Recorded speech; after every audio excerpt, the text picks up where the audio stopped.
Bonjour, aujourd'hui nous recevons Bernard Laporte. Bonjour. Bonjour monsieur, je voudrais vous remercier d'avoir répondu favorablement à notre invitation. Avec grand plaisir. Et voilà, vous intervenez là sur la web TV de la Glorieuse qui existe depuis 8 ans. Nous invitons toutes les semaines Montpelliérain ou quelqu'un qui est dans les environs de Montpellier. D'accord. Voilà, donc Bernard Laporte, tout le monde vous connaît en France, hein, à Montpellier. À Montpellier vous êtes discret quand même un peu. Ouais, Montpellier me rappelle un petit peu Paris, l'anonymat, j'ai envie de dire. Ah oui, Moi, je marche beaucoup, tous les soirs, je marche. Et bon, de temps en temps, il y a des gens qui me disent bonjour Bernard, etc. Mais c'est pas comme à Toulon, bien sûr. C'est pas comme à Gaillac non plus. J'ai envie de dire, Montpellier, c'est à cheval entre ce que j'ai connu, entre les deux extrêmes que j'ai connus, c'est-à-dire le Stade français, Paris, d'accord. l'anonymat, quand même, le rugby, et Toulon, où le rugby est une religion. Montpellier se situe entre les deux, je trouve un bon équilibre. D'accord. Donc vous avez 60 ans, vous habitez à Montpellier, mais aussi un peu à Toulon et un peu à Paris, Ah c'est non, ça? non, non, pas du tout à Toulon, à Paris. Oui, à Paris. Oui, moi j'habite à Montpellier, mais j'ai un appartement à Paris, toujours, oui, bien sûr, D'accord. mais j'habite à Montpellier. Oui. Donc vous êtes un grand voyageur du rugby, vous avez commencé à Gaillac, vous êtes allé à Bègles, au Stade français, donc en équipe de France, vous êtes allé à Toulon, vous avez eu la présidence du rugby la présidence du rugby de la FFR, et maintenant vous êtes à Montpellier. Voilà. Voilà. Donc au centre du rugby depuis 30 ans, vous êtes directeur du rugby au MHR, joueur, entraîneur puis dirigeant, également homme d'affaires et homme politique. Ouais, je ne sais pas si on peut dire homme politique, j'ai été secrétaire d'État au sport pendant pratiquement 2 ans, D'accord. de juin 80, de juin 2007 à juin 2009. Donc c'est pas homme politique, j'ai fait partie d'un gouvernement, Pendant combien de temps une belle exactement? expérience pendant 2 ans. 2 ans, d'accord. C'est une belle expérience. Après, pour moi, faire de la politique, c'est se présenter, c'est mettre son nom sur une affiche, c'est se présenter, c'est faire des raies. Moi, j'ai été nommé, donc oui, j'ai été dans le milieu de la politique, c'est clair. Mais j'ai pas l'impression que j'ai fait de la politique. En plus, pour moi, le sport, c'est universel, c'est ni de droite ni de gauche, le sport. Donc, j'ai pas l'impression, quand je regarde mes 2 expériences, mes 2 années d'expérience au sein de ce gouvernement, d'avoir fait de la politique. D'accord. Alors, votre heure de gloire, c'est quand vous étiez manager de Toulon entre 2011 et 2016, avec un titre de championnat de France et surtout 3 coupes d'Europe consécutives. Ouais, c'est vrai que c'était une belle expérience, Toulon. Pour moi, c'est d'abord une belle expérience parce que j'avais dit que j'entraînerais plus. Donc, quand je suis rentré au gouvernement, je venais de faire 8 ans d'équipe de France. Et je m'étais dit, bon, mais voilà, le rugby, quand on intègre l'équipe de France, c'est difficile de retourner dans un club au quotidien. Donc, je m'étais dit non. Et puis, c'est un concours de circonstances qui a fait que j'ai repris. D'abord parce que Mourad Boudjelal, le président de l'époque, m'a contacté. Et, et que aussi, Hubert Falco, qui était le maire de Toulon, avec qui j'avais de très bonnes relations, avec qui j'ai toujours de très bonnes relations, quelqu'un que j'aime beaucoup, m'avait dit écoute Bernard, viens, on a besoin de toi, etc. J'ai mis Hubert, j'étais pas programmé pour entraîner, etc. Mais si, j'ai besoin de toi au moins un an. Donc j'y ai été, c'était septembre, j'ai dit octobre, mais je crois que c'était septembre 2011. Et j'ai signé jusqu'en juin 2011, donc 10 mois. Et puis en juin 2011, j'ai senti une telle ferveur dans ce club, et puis une telle très bonne relation avec certains joueurs comme Johnny Wilkinson, etc., que je me suis dit, je ne peux pas partir comme ça. Et donc j'ai prolongé chaque fois un an, jamais de long contrat. Et puis je suis resté jusqu'en 2016. C'est Toulon votre club de cœur? Non, mon club de cœur, c'est Gaillac. C'est là où j'ai Ouais, été. le second alors. Non, c'est même pas le second. C'était Non, mais le second club de cœur. Ouais, mais j'ai aimé le Stade français, et j'ai aimé Toulon. Maintenant, mon club de cœur, c'est Montpellier. Le club de cœur, c'est toujours celui dans lequel on est quand on est en activité. Mais j'ai un souvenir formidable du Stade français, mais c'était une époque. Voilà, j'ai un souvenir formidable de Toulon, c'était une époque. Et maintenant, je me régale et je prends énormément de plaisir à faire ce que je fais à Montpellier. Donc aujourd'hui, mon club de cœur, c'est Montpellier. Mais c'est vrai que j'ai connu des expériences, je le répète, très très enrichissantes et très passionnantes, et au Stade français, et à Toulon, et en équipe de France pendant 8 ans aussi. Bon, donc normalement, avant de passer aux questions, on a déjà commencé à parler. Je présente la une du prochain numéro du journal, donc le 1128. Donc la une, c'est les finances, Montpellier, la surdouée de la dette. Michael Delafosse endette Montpellier et sa métropole à hauteur de 2 milliards d'euros. Donc on revient aussi dans le prochain numéro sur le centre chorégraphique, l'hypothèse du bourf et Pchit. Au sommet pour l'Afrique, encore Vincent Cavaroc. Montferrier, le chaos général au conseil municipal. Et à Villeneuve-les-Maglones, l'extension à Fleurs déjà. Voilà, ça c'est le programme du prochain numéro. Bernard Laporte. Il n'y a rien de très positif là, si j'ai bien compris. Ben, c'est-à-dire, nous on parle politique et c'est vrai qu'on est plutôt en mode on soulève ce qui se passe et ce qui est caché sous le tapis. Ce qui n'a pas de bien, d'accord. Voilà, c'est un peu notre angle. D'accord. Le positif, on le laisse aux autres journaux. Il y a plein de journaux qui font du positif. Vous l'avez remarqué? Non, pas du tout. Vous pensez quoi de la presse? La presse, elle fait son boulot. C'est ce que j'ai toujours dit à mes joueurs. Il faut qu'elle fasse du positif ou il faut qu'elle... Non, il faut qu'elle relate l'actualité. Ce qui est bien est bien, ce qui n'est pas bien n'est pas bien. Je crois que c'est ça le rôle de la presse. C'est d'informer les gens. Je crois que c'est ça le but de la presse. Moi, quand je regarde la télévision ou quand je lis quelque chose, c'est pour être informé. Alors, de ce qui se passe, encore une fois, positivement, et de ce qui ne va pas. C'est une évidence. Alors, puisqu'on parle de la presse, l'équipe, la semaine dernière, a sorti un dossier là, sur la Coupe du Monde. Ça vous a pas échappé? Oui, mais encore une fois, ça me fait sourire, parce que moi, j'ai été un acteur de la Coupe du Monde pour la gagner. Ça, c'est clair. Pour aller se battre contre l'Afrique du Sud et l'Irlande, on a déployé beaucoup d'énergie, puisque je vous rappelle que le 30 octobre, nous étions second, et que le 15 novembre, 15 jours après, nous sommes devenus premiers. Donc, en 15 jours, il a fallu renverser la table, comme on dit dans le jargon.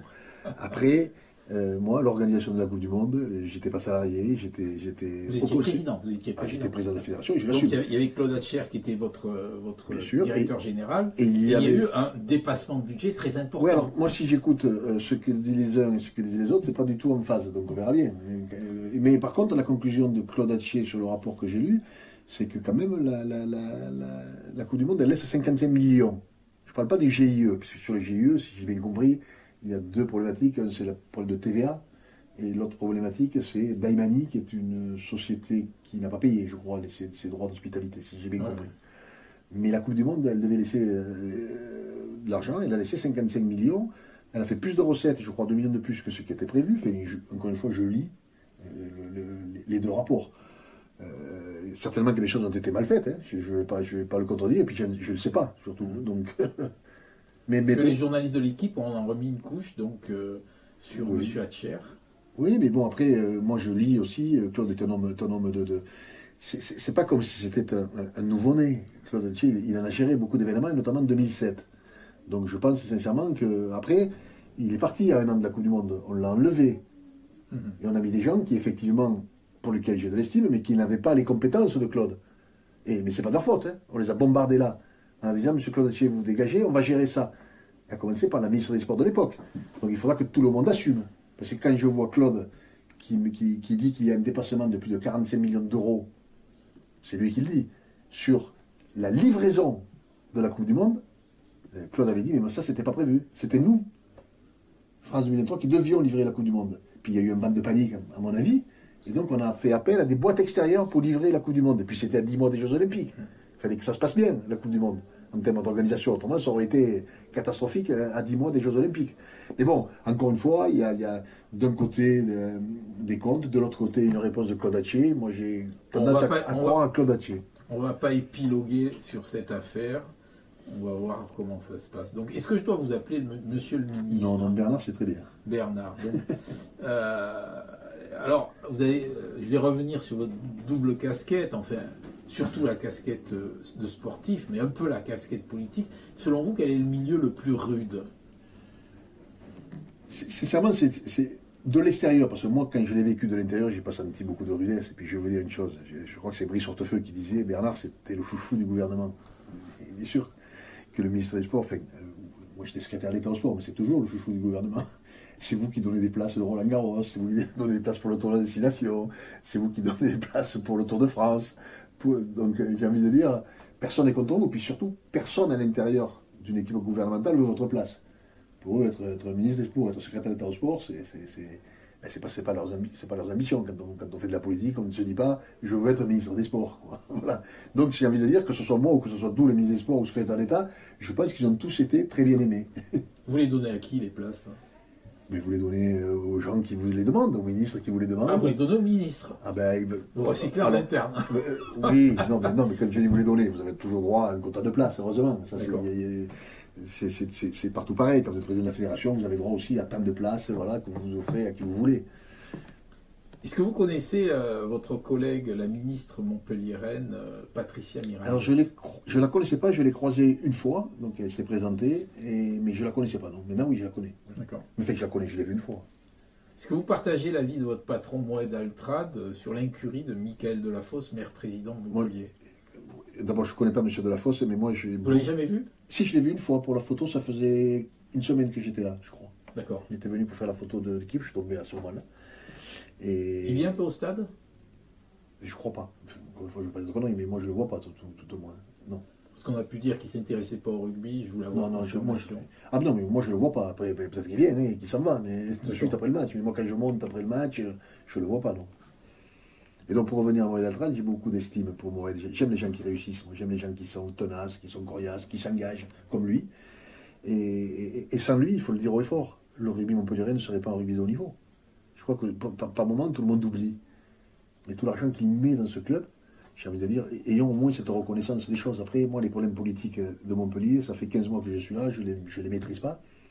Mais il est clair que j'ai de l'estime pour Moed, que je défendrai toujours Moed Altrad, parce que je suis fabriqué comme ça. Voilà, les gens avec qui j'ai de l'amitié, pour lesquels j'ai de l'amitié, je les défends. Mais encore une fois, je ne vais pas participer à une guerre que je ne maîtrise pas. Et si guerre il y a, parce que je ne sais même pas si c'est une guerre.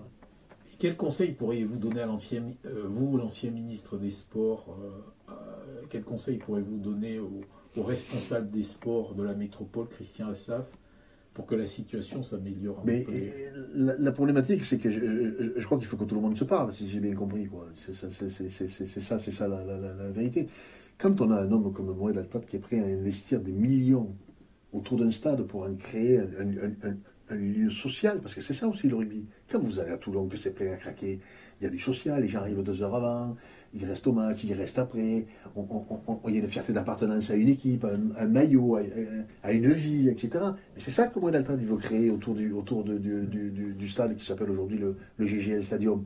Et j'ai du mal à comprendre, moi qui suis neutre entre guillemets, puisque j'arrive, mais qu'on ne se mette pas d'accord avec un homme qui est prêt à investir des millions pour créer quelque chose de gigantesque. J'ai du mal à comprendre comment on n'arrive pas à lui donner raison. Alors expliquez-moi pourquoi à Toulon ça marche, à Perpignan ça marche, à Toulouse ça marche, à Bordeaux ça marche, à Clermont-Ferrand ça marche, à La Rochelle ça marche, à Bayonne ça marche. Oui, j'ai oublié quelque chose. À Lyon ça commence à marcher. Oui, totalement. Ça marche pas partout, presque Vannes, sauf à Vannes. Oui. C'est incroyable. Mais là, vous venez de citer beaucoup de villes où il n'y a que le rugby. Qui est sport numéro 1. À Vannes, à Bayonne, à Perpignan. Qu'est-ce que vous m'avez cité? À La Rochelle. J'ai cité des clubs à Toulon. Je ne dis pas qu'il n'y a pas d'autres sports, mais le sport phare, le sport majeur, le sport pour lequel l'étendard de la ville est entouré, c'est le rugby. Le rugby est une religion dans ces villes-là. Montpellier, je disais tout à l'heure, ça me fait penser un petit peu à Paris. Et en plus, à Montpellier, il y a tous les sports, comme à Paris. Il y a tous les sports en première division. Donc c'est plus compliqué. Et on ne peut pas dire qu'il y ait une ferveur rugbyistique à Montpellier, comme elle peut exister à Bayonne ou à Perpignan, ou effectivement. Mais je suis convaincu qu'elle peut exister. Parce que quand je vois certains matchs, quand je vois ce public, par exemple, contre le Stade français, qui a aidé l'équipe à revenir, à faire quelque chose de gigantesque, je sens qu'il y a un terreau rugbyistique à Montpellier. Et c'est pour ça que je dis, aidez. Voilà, faites confiance à M. Altrad, parce que c'est le seul qui est capable de créer, encore une fois, quelque chose de gigantesque. C'est pas une question de gagne aussi, parce que je me souviens de 2 périodes. La période quand il y avait Galtier, où on est arrivé en finale, et puis il y a 2 ans, où on a gagné la finale, 3 ans où on a gagné la finale. Depuis, bon, il y a un trou d'air. Alors, bon, on va faire court, mais c'est un peu ça. Hein. Est-ce que c'est pas aussi que quand l'équipe ne gagne pas à Montpellier, les gens désertent un peu le stade? Alors, je sais pas, moi, j'ai pas connu. Parce que c'est pas le cas ailleurs. Oui, parce que je répète, ailleurs, il n'y a que ça. Alors peut-être qu'à Montpellier, il y a plusieurs. Et puis effectivement, je crois que tout le monde. À partir du moment où il y a plusieurs sports, ben, il y a plusieurs choix. Donc fidéliser un public, il faut une équipe qui gagne, ça j'en suis certain. C'est une évidence. Et que oui, effectivement, pour remplir le stade. À Montpellier, il faut gagner, alors que dans d'autres endroits, effectivement, même en perdant, tu as ce public qui, quand je dis n'a que ça, c'est pas méchant, mais qui s'identifie vraiment à son club de rugby. C'est moins le cas à Montpellier. Hier, c'était Toulon-Toulouse. Un commentaire? Oui, de très gros match. D'abord, quart de finale de Coupe d'Europe entre deux très grosses équipes. La preuve, c'est qu'une est première des championnats, l'autre est troisième, et que ça se joue à pas grand-chose. Parce que Toulon a su en 3 ans bâtir une très grosse équipe. Mais sincèrement, je pense que la victoire de Toulouse n'est pas imméritée. Ils marquent 4 essais, 2 sont refusés. Ouais, il y avait quand même une petite suprématie toulousaine dans l'enfer de Mayol. C'était pas facile à faire. Mais j'ai trouvé un Toulon coriace, un Toulon qui est monté de niveau. C'était indéniable aussi. Un retour sur l'affaire Jaminet? Ouais, l'affaire Chamier, donc moi c'est quelque chose que je commente comme vous, de l'extérieur, j'y étais pas bien sûr. C'est à lui qu'il faut poser les questions, quoi. Après, il est revenu, bon mais je crois que il a purgé pardon, une suspension de 6 mois, qui était méritée, parce que c'est des propos qui ne se tiennent pas. Ça c'est une évidence. Quand on est un joueur de très haut niveau, il y a un devoir d'exemple. C'est tellement évident. On est écouté, on est vu, donc voilà. Donc il faut être exemplaire, ou alors, s'il le dit et qu'il l'est, c'est son problème. Mais je ne pense pas que Melvin Jaminet, que je connais très peu, soit quelqu'un de raciste. Moi j'ai eu l'occasion de le voir avec l'équipe de France, j'avais l'impression d'un bon mec, comme on dit. Alors bon, il y a un sujet là qui est tombé la semaine dernière, enfin c'est un sujet qui est récurrent, mais c'est la violence dans le rugby. Donc il y a eu l'affaire Chabal, il y a le sujet, à Montpellier là sur le joueur qui Paul, Villemc. Villemc, ouais. Oui. Donc voilà, qu'est-ce qu'il faut faire? Et qu'est-ce qu'il faut faire? Je crois d'abord, j'ai été vice-président de World Rugby pendant 3 ans. Euh, Tout le temps, la sécurité des joueurs était au cœur des entretiens, au cœur des comités directeurs. Tout le temps, tout le temps, tout le temps, tout le temps. Comment on peut faire pour améliorer? D'abord, pour faire en sorte mais que le rugby ne soit pas décrié. Parce que si jamais, si jamais on va vers cette dérive, les jeunes ne joueront plus au rugby. Donc toutes les précautions sont prises. Le risque zéro n'existe pas, nulle part. Est-ce que vous savez que dans des pays, il est interdit à des jeunes footballeurs de faire des têtes jusqu'à 14-15 ans? Parce que ça crée des commotions. Personne n'en parle de ça. Donc, dans le rugby, le risque zéro n'existe pas. Et Paul Villemc, qui est un très grand joueur de rugby de Montpellier, a subi 5 commotions la saison dernière. Il a repris cette année. Il a fait une commotion au bout de 10 minutes quand nous jouions au Stade Français. Et effectivement, le neurochir lui a dit le mieux, c'est d'arrêter, parce que vraiment, vous allez être sujet à commotion. Et encore une fois, l'intégrité physique du joueur est primordiale. Donc, le joueur, il dit bon, ok, je dois arrêter, mais c'est pas le premier. Moi, je me rappelle d'un très très bon ouvreur sud-africain qui s'appelait Pat Lambie, qui était un blondinet, qui était un très bon joueur. À 26 ans ou 27 ans, on lui a dit monsieur, vous faites des commotions, il faut arrêter, autrement c'est dangereux pour votre santé. Il a arrêté le rugby. Mais faire des commotions, ce n'est pas une question de physique. D'ailleurs, Paul est un gabarit impressionnant, il doit faire 2 mètres et 120 kilos. Et Pat Lambie, que je disais, qui était un ouvreur, devait faire un 80 kilos. Donc voilà, voilà, il y en a qui sont plus fragiles que d'autres au point de vue des commotions. Et que donc effectivement, il faut protéger et il faut faire en sorte que l'intégrité physique du joueur soit au cœur des débats, au cœur des règles et au cœur de notre jeu. Est-ce que donc Roger Salomon avait fait une enquête très poussée sur ce sujet-là? Oui, Roger qui était le médecin quand j'étais président de la fédération, médecin élu.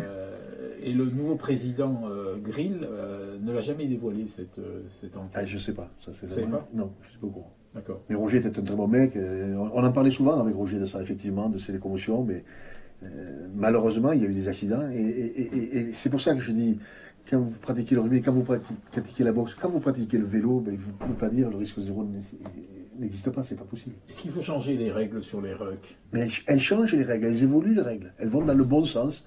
Donc les changer, on a beaucoup évolué. Ce qu'il faut, c'est maîtriser effectivement, quand on va faire un ruck, c'est-à-dire quand on va déblayer un adversaire, ben, il y a des règles. On n'attaque pas la tête, on n'attaque pas tel domaine, parce qu'on est là pour protéger la sécurité, encore une fois, du joueur qui est sur le terrain. Moi, je crois qu'à terme, une des évolutions sera de limiter le nombre de matchs par joueur. On y va, pour moi, on y va droit, parce qu'un boxeur de très haut niveau, il ne fait pas un combat tous les week-ends. Ça n'existe pas, ça. C'est pas possible. C'est pas possible. Donc nous, on va demander à nos joueurs de jouer tant de matchs. Je crois que tôt ou tard, il y aura une limitation du nombre d'inscriptions sur une feuille de match. C'est même pas de jouer, vous pouvez être remplaçant, etc. Il y aura parce qu'il y a des entraînements aussi. Et les entraînements, on s'entraîne souvent en conditions de match, comme on dit. Donc oui, ça fait beaucoup sur une saison. Les saisons sont très très longues. Et qu'encore une fois, si on veut prévenir, si on veut organiser les choses autour de la sécurité, peut-être, encore une fois, c'est une piste, mais qui me semble inévitable à terme, sera de limiter le nombre d'inscriptions sur une feuille de match par saison pour un joueur. Alors, cette année, le MHR est une saison un peu en yo-yo, mal commencé. Ensuite, il y a un petit coup de mieux, puis c'est retombé. Là, ça a l'air d'une espèce de petite amorce. Oui, c'est-à-dire que le club est à cheval, j'ai envie de dire, entre la qualification et le maintien. Mais comme beaucoup, hein, si vous enlevez Toulouse, Bordeaux et Toulon qui dominent largement le championnat, que ce soit de Bayonne qui fait une super saison, mais de Bayonne jusqu'à Vannes, qui est une très bonne équipe, je crois que tout ça se vaut. La preuve, c'est que nous, on a mis 40 points à Bayonne, on a failli gagner à Bayonne, et qu'ils font une saison extraordinaire, ils sont quatrième, donc c'est qu'ils ont dû gagner beaucoup de matchs. On a pris 30 points à Vannes, qui est dernier. Donc voilà, j'ai envie de dire, tout ça se vaut. De la quatrième à la 14e place, il y a très très peu de points déjà, et puis il y a surtout très peu de différence entre ces équipes-là. Au niveau des recrutements au MHR, là, il y a des choses qui sont arrêtées là. Oui, oui, donc il y a des recrues qui ont été signés. Il y a le talonneur des Auckland Blues qui s'appelle Richie Telly qui a signé. Il y a le second ligne gallois Adam Bird qui joue aux Ospreys, qui joue pour le Pays de Galles, qui a signé. Il y a Gleason, qui est un troisième ligne australien qui joue pour les Waratahs et pour l'équipe d'Australie, qui a signé à Montpellier. Je ne vais pas l'oublier. Il y a Ali Price, qui est un deuxième ligne écossais, qui joue à Édimbourg, qui a signé. Il y a Lennox Anamayou, qui est un centre des Harlequins, un centre anglais, qui a signé au club. Il y a Donovan Taofifenoa, qui est le 3 carrel français du Racing, qui a signé. Ah, vous vous renforcez bien pour la Oui, saison oui, prochaine. oui, ça, il y a eu 7 ou 8 recrues, et je ne veux pas en oublier.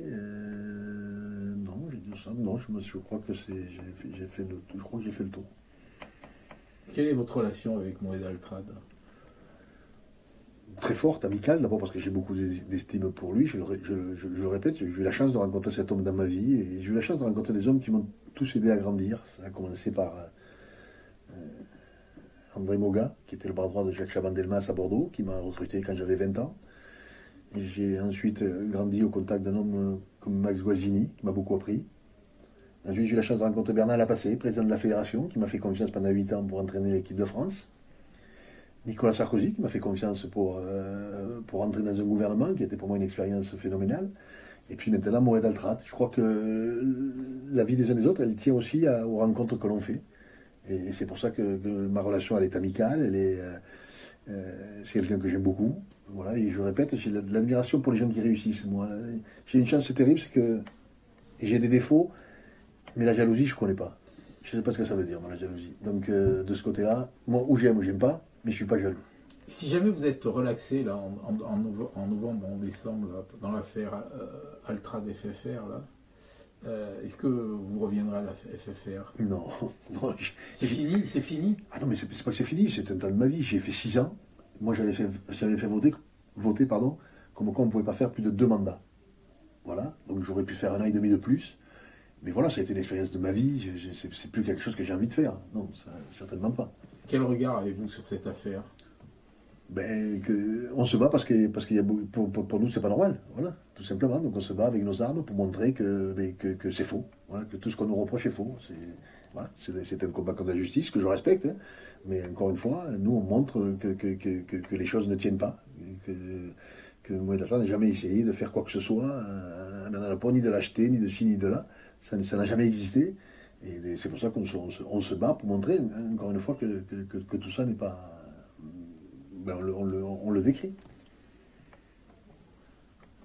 Alors, pouvez-vous revenir, enfin, bon, quand on connaît bien le monde du rugby, qu'on circule un peu en France, on a l'impression que Moed Altrad est mal aimé dans le monde du rugby. Bon, c'est vrai qu'il fait beaucoup pour Montpellier, mais il n'est pas accepté par les autres C'était peut-être le cas il y a quelques années, ça l'est moins aujourd'hui. D'accord. Je crois qu'il y avait aussi une forme de jalousie chez certains, c'est une évidence. Et puis Mohamed Latra n'est pas quelqu'un c'est quelqu'un qui dit les choses, qui des fois ça fait jamais toujours plaisir à entendre des choses vraies. Donc c'est quelqu'un qui disait les choses vraies, mais aujourd'hui, moi, tous les présidents que je connais, quand je leur parle de Mohamed Altrad, ils ont beaucoup de respect. Ils savent ce qu'il fait pour le club de Montpellier, et le rugby français a besoin d'un club de Montpellier. C'est comme si demain vous me Je disiez... parle des supporters, je parle des supporters.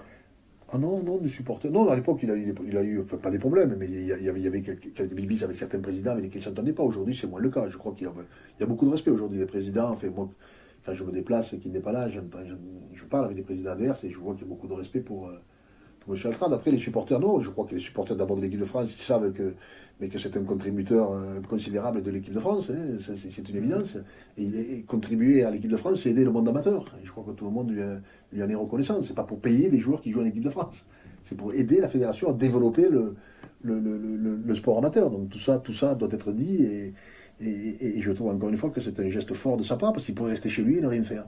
Donc il y a eu l'affaire aussi des salary cap. Là, bon, on en parle toujours dans le rugby. Donc c'est la limitation des salaires versés aux joueurs de rugby. Bon, il ne faut pas que ça dépasse environ 10 à 10 millions et demi d'euros par club, plus pour les internationaux, une petite rallonge de 3 millions d'euros. On fait court comme ça. Oui, non, c'est pour les internationaux, c'est pour chaque international, je crois de mémoire que c'est 170 000 euros de plus. Voilà. Par joueur international sur une liste de 45 joueurs qui est donnée par le sélectionneur Fabien Galtier. Donc Toulouse, ça fait 63 millions d'euros de budget. Montpellier, par exemple, fait 35 millions d'euros. Aujourd'hui, ce salary cap, c'est un peu une hypocrisie. Mais effectivement, c'est quelque chose qui est invérifiable, le salary cap. Salary cap, ça veut dire quoi? Ça veut dire que donc vous ne pouvez pas dépasser 10 millions et demi de masse salariale, donc brut. Donc là-dedans, vous n'englobez que la masse salariale joueur, plus le centre de formation. D'accord. Voilà. Mais effectivement, on sait qu'il y a certains joueurs qui ont ce qu'on appelle des droits d'image, qui ne rentrent pas dans ce salary cap. Mais c'est pas interdit d'avoir des droits d'image. Voilà. Et puis comment vous voulez empêcher un partenaire de dire, mais tiens, je vais donner, à condition que cette image soit vérifiée, utilisée, etc., et que ce ne soit pas un salaire déguisé. Mais moi, si demain je vends des chips et que ma marque de chips veut utiliser l'image d'un joueur de Montpellier ou de Toulon, mais qui va m'en empêcher? Et alors après, il va falloir montrer qu'en réalité, c'est un sponsoring détourné, etc. C'est pour ça que pour moi, il y a beaucoup d'hypocrisie dans tout ça et que j'ai vu, on parle toujours de cette affaire entre Toulouse et Toulon où on a voulu masquer, soi-disant, enfin, je ne connais pas bien l'histoire, mais connaissant Didier Lacroix, que je défends là aussi parce que c'est un très grand président, je crois qu'il fera la lumière sur toute cette affaire. Mais ça montre. L'affaire Jaminet. Voilà, Ouais. mais ça montre bien qu'encore une fois, les choses ne sont pas claires. C'est une évidence. Et encore une fois, je ne fais surtout pas injure à Didier parce que je le connais et je suis certain qu'il a bien fait les choses. Mais tout ça montre qu'il y a des choses qui ne sont pas claires. Oui, c'est une évidence. Moi, on me dit, mais tel joueur, il a tel contrat d'image, etc., etc. Donc, j'ai vu que le nouveau président de la Ligue, Yann Roubert, a dit qu'il serait intraitable sur le salarié cap. Mais comment voulez-vous vérifier tout ça? C'est très compliqué, quoi. Donc, je ne dis pas que c'est une hypocrisie. Hein, ça aide, et c'est pour ça, encore une fois, qu'avec des budgets des masses salariales limitées, on s'aperçoit que le championnat est équilibré aussi. C'est une certitude. La preuve, c'est que je disais que du 4e au 14e, ça se vaut, il y a 10 points d'écart. Donc tout ça est très serré. Mais il y a des choses qui sont invérifiables. Toulouse a deux équipes de top 14, alors que Montpellier n'en a qu'une seule. Mais ça, c'est tout à leur honneur, j'ai envie de dire. Parce que c'est aussi un travail de profondeur avec un très gros centre de formation. Parce que ce qui nous fait défaut aujourd'hui, par exemple à nous, Montpellier, mais j'espère qu'à terme, et c'est un des objectifs, ce mal n'existera plus, c'est d'avoir des jeunes qui soient susceptibles de jouer rapidement parce qu'ils sont dans un centre de formation. Centre de formation, donc ils sont payés beaucoup moins. Mais s'ils sont aussi compétents, ou tout au moins compétents pour intégrer immédiatement des équipes de top 14, comme Toulouse le fait très bien, de suite, c'est évident que ça aide beaucoup.